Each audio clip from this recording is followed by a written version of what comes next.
शुभ करोति कल्याणं आरोग्यं धन संपदा शत्रु बुद्धि विनाशाय दीपो ज्योति नमोस्तुते। विमेन एम्पावरमेंट की बात होती रहती है, मोर चैलेंजिंग। तो इस सेशन में म्यूचुअल फंड किस तरीके से फीमेल्स को ज्यादा फाइनेंशियल फ्रीडम की तरफ मोल्ड करेंगे, हेल्प करेंगे, उस पर हम बात करेंगे। Later on we will discuss some aspects of the compounding, कैसे वेल्थ क्रिएट होती है with very small amount of savings. छोटी छोटी सेविंग से हाउस मेकर, होम मेकर अपनी छोटी सेविंग से कैसे काम कर सकते हैं।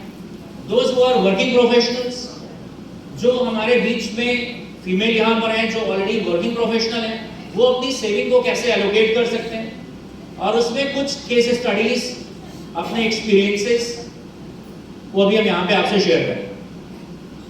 ये जो इनिशिएटिव है ये खास इसलिए हो जाता है कि आमतौर पर एक मीडिया हाउस का काम होता है या एक वेल्थ मैनेजमेंट कंपनी का काम होता है बिजनेस जनरेट करना या न्यूज देना, लेकिन यहाँ पर एक सोसाइटी की जो एक सबसे बड़ी चैलेंज है, कोविड के बाद हम लोगों ने देखा कि सोसाइटी इकोनॉमिकली दो पार्ट में नजर आई। बहुत सारे लोग ऐसे थे जो बहुत तेजी से कोविड के बाद सरवाइव कर पाए, और बहुत सारे ऐसे लोग अभी भी हैं जो सरवाइव नहीं कर पा रहे, जिनके पास कोविड के बाद इकोनॉमिकल बैरियर इस तरीके से आए कि इस चैलेंज को फेस नहीं कर पा रहे। तो जो होम मेकर है उनके लिए चैलेंज और बढ़ जाता है, क्योंकि मोस्टली हम इंडिया में ऐसा देखते हैं, और स्पेशली नॉर्थ इंडिया में, कि हमारे यहाँ जो हाउस वाइफ होती है, होम मेकर होती है, उनको उनका क्रेडेंशियल नहीं मिलता है, उनकी क्रेडिट नहीं मिलती है।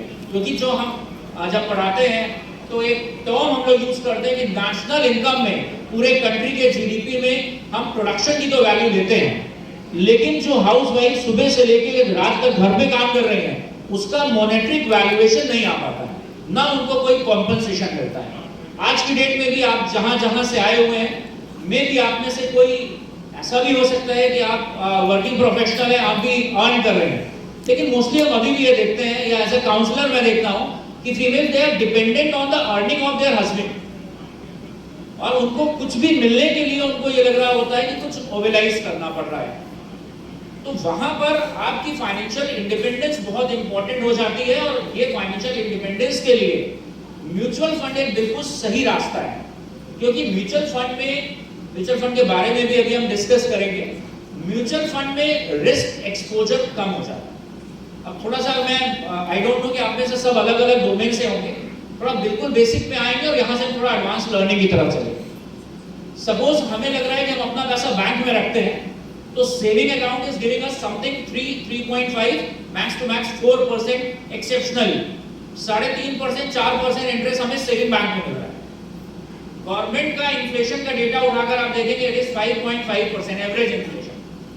इट मींस कि अगर आप 100 रुपया बैंक में रख रहे हैं, 1 लाख रुपया बैंक में रख रहे हैं, तो 1 साल बाद महंगाई 5.5% होगी। इसका मतलब जो चीज 1 लाख रुपए की है कंसीडरिंग इन्फ्लेशन, वो 1,05,000 या 6,000 की होगी, लेकिन सेविंग बैंक अकाउंट आपको 1 साल बाद 1,03,500 रुपए दे रहा है। इट मींस कि आप इन्फ्लेशन के रेट को बीट नहीं कर पा रहे हैं सेविंग अकाउंट में पैसा रखने पे। Now we will come to bank FD, जो हम सबका पसंदीदा ऑप्शन होता है। हमें से जितने लोग होते हैं अपने घर में पैसा एफडी में रखना ज्यादा प्रेफर करते हैं। FDs are giving return of 6.5%, 6.75%, in certain cases to the senior citizen 7%, 7.25%। इसके ऊपर अगर कोई प्राइवेट बैंक दे रहा है तो वहां पर आपको क्रॉस चेक लगाना चाहिए, बिकॉज मेरा काम जो है वो आपको ज्यादा अवेयर करना है, बी प्रूडेंट। मैं जो भी बात यहाँ कहूंगा वो आपकी सेफ्टी को ध्यान में रख के बोलूंगा। आप कभी भी एफडी में पैसा रखिए, बिल्कुल रखिए, क्योंकि एफडी किसी भी जेन्युइन बैंक में जहां आप रख रहे हैं, जो नेशनलाइज है या प्राइवेट सेक्टर के जो बड़े प्लेयर्स हैं, वहां पे आपका पैसा सेफ रहता है। But don't give entire surplus into FD. अगर आप अपनी पूरी पूंजी जितनी बची हुई है उसको आप एफडी में रखते हैं, तो आप कभी भी इन्फ्लेशन को बीट नहीं कर पाएंगे। 6-6.5% का जो रिटर्न मिल रहा है, it is nothing. Chinese people, those who are in any sort of work, उनकी एवरेज एज 45 साल है, और सपोज हम ये माने वहां 8 पे रिटायर होते हैं, तो उनकी वर्किंग पॉपुलेशन की जो एवरेज एज बची हुई काम करने की, average working population age is 40 years and suppose to work at the age of till the age of 60। It means वो अपने कंट्री को कितने साल कंट्रीब्यूट करेंगे? 15 इयर्स। इंडिया की जो वर्किंग पॉपुलेशन की एवरेज एज है, my dear, this is 29 years.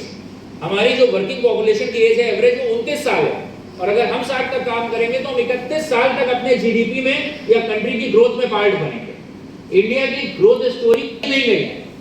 जो निवेशक अभी कहीं से डरे हुए हैं, आप में से तमाम लोगों के जो बच्चे हैं जब पढ़ रहे होते हैं तो गार्डियन जो एस्टैब्लिश हो जाते हैं, वो गार्डियन को हमेशा मिडिल एज में आने पर एक दिक्कत रहती है कि हमारे बच्चे अच्छी स्कूलिंग करें, हमारे बच्चे हायर एजुकेशन पढ़ें, हमारे बच्चे सेटल हो जाएं। ये सब में एक ऑब्जर्वेशन है। और सिटी यही पे है, लखनऊ पे है, यूपी उत्तराखंड और राजस्थान मार्केट को कंप्लीटली डेडिकेटेड टू वुमेन्स। 8 मार्च को हम लोगों ने इंटरनेशनल वुमेन्स डे सेलिब्रेट किया, तो this complete episode is towards them only. So I would like to request all of you to please give a very good round of applause for womens. उनके बिना शायद हम अपनी जिंदगी की परिकल्पना भी नहीं कर सकते, ये मेरा मानना है, क्योंकि जो भी हैं इस धरती पर आए हैं माँ के गर्भ से ही आए हैं, और हमारी जो धर्म पत्नी होती है उनके साथ पूरा अपना जिंदगी व्यतीत करते हैं। और पिता बनना एक सौभाग्य की बात है, अगर आप पुत्र के बनते हैं तो और अच्छी बात है, पुत्री के बनते हैं तो वो भी एक विमेन है जो अपने आप में बहुत देता है। तो this entire episode is for you now.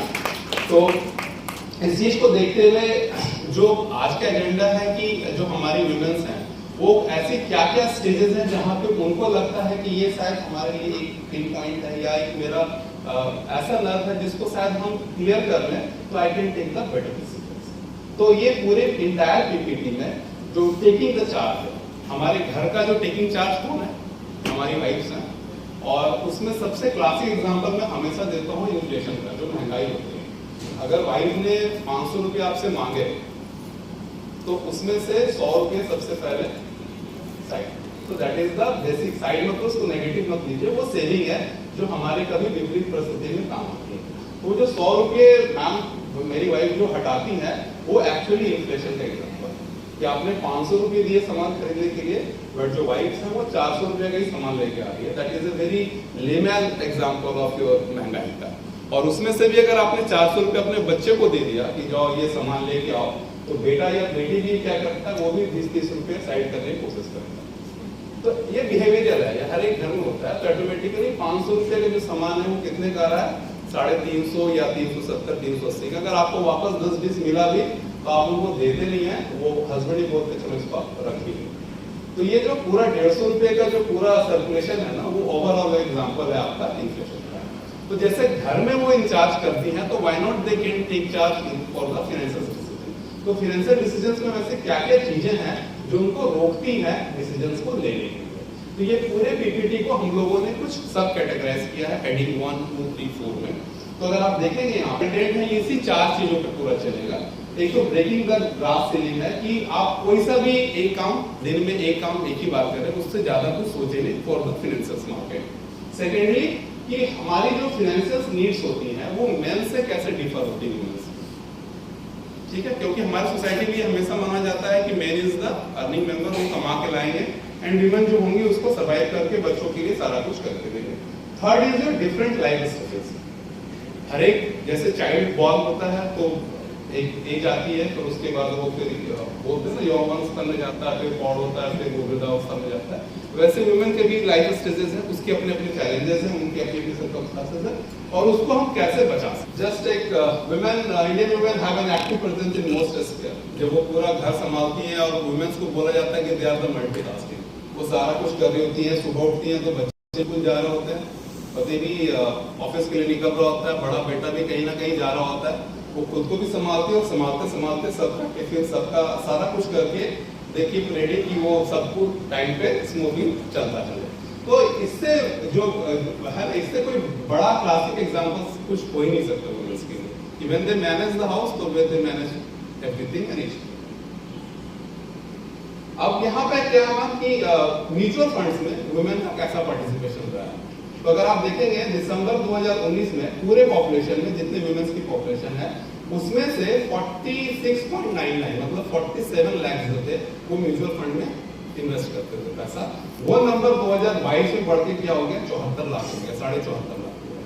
That means women का जो पार्टिसिपेशन है म्यूचुअल फंड इन्वेस्टमेंट्स में वो पिछले 2-3 साल में काफी बढ़ा। ये डेटा आज के टाइम पे उतना इजीली अवेलेबल नहीं है, तो जो अवेलेबल डेटा वही मैं आपको बता रहा हूँ। उसमें से जो विमेन इन्वेस्टर्स हैं वो इंडिया के किन-किन सिटी से आ रहे हैं। उसमें से अगर आप देखेंगे एनसीआर, दिल्ली एनसीआर में जो ये टोटल विमेन इन्वेस्टर्स हैं उसका 10.5% एनसीआर पॉपुलेशन से है। बेंगलुरु से कुछ 9.43 है, मुंबई में 8% है, पुणे में 4.5 है, चेन्नई में 3.5 है, हैदराबाद में 2.75। तो हमारा सिटी का नाम कभी आता ही नहीं। बिहार, यूपी, उड़ीसा, छत्तीसगढ़, ऐसे भी ये स्टेट्स थोड़े पीछे हैं। हम ही लोग पीछे हैं तो हमारे विमेंस भी थोड़ी सी उस हिसाब से म्यूचुअल फंड इन्वेस्टमेंट में थोड़े से पीछे रह गए। उनका परसेंटेज होगा बट उतना यहाँ पे नहीं है, इसलिए रेस्ट ऑफ इंडिया में 61% है। टॉप 6 मेट्रोज में कुछ 40% के आसपास का उनका पार्टिसिपेशन है। अब विमेन को ऐसा क्या लगता है कि मतलब what are the things they are stopping women to invest? उनको क्या लगता है कि वो इन्वेस्ट क्यों नहीं कर रहे? क्या क्या उनके माइंड में चलता है जिसकी वजह से वो इन्वेस्ट नहीं कर पा रहे? तो द फर्स्ट थिंग, उनको लगता है कि उनके पास जो कॉर्पस है वो बहुत कम है, लो इनिशियल फंड।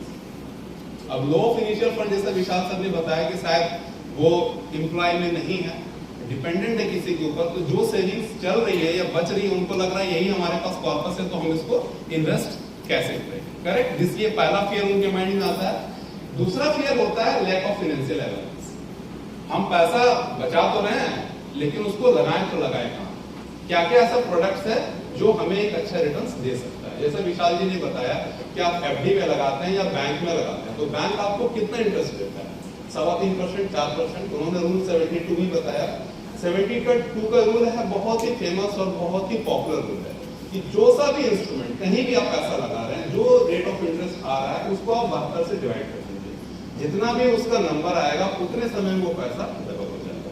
अगर कोई आता है एडवाइजर आपके पास कहता है कि मैम आप इसमें पैसा लगाइए, हम आपको 14% रिटर्न देंगे या 15% रिटर्न देंगे, तो आपको सोचना चाहिए आइडियली कि 72 डिवाइडेड बाय 15 या 14, तो 14 को कितने से मल्टीप्लाई करेंगे? 72 आ जाएगा। 3 साल 4 साल, तो 4 साल में क्या पैसे डबल है? जो पैसा जितना जल्दी डबल होगा उसके खतरे भी उसी हिसाब से ज्यादा होंगे, बट एक जो नॉर्मल रिटर्न्स है उस पर आपको ध्यान देने की जरूरत है। उसके बाद है फियर ऑफ लूजिंग सेविंग, जो आपने पैसा बचाया हुआ है वो कहीं डूब न जाए। विमेंस में सबसे इंपॉर्टेंट चीज क्या होती है कि वो थोड़ा सा भी रिस्क अगर दिखता है तो वो शायद वो कदम आगे कभी नहीं बढ़ाती। They always believe in trust and relationship, they don't believe in transaction. वो ट्रांजैक्शंस में विमेन का कभी भी इंटरफेरेंस नहीं होता है कि हम ट्रांजैक्शंस करके नहीं करते हैं। They always keep on building long term relationship, हमेशा से। ये इनहेरेंट विशेषता है विमेंस की। अगर आप ये वीडियो YouTube पर देख रहे हैं तो हमारे चैनल को सब्सक्राइब करें और बेल आइकन को दबाना ना भूलें। अगर आप Facebook पर ये वीडियो देख रहे हैं तो हमारे पेज को लाइक करें।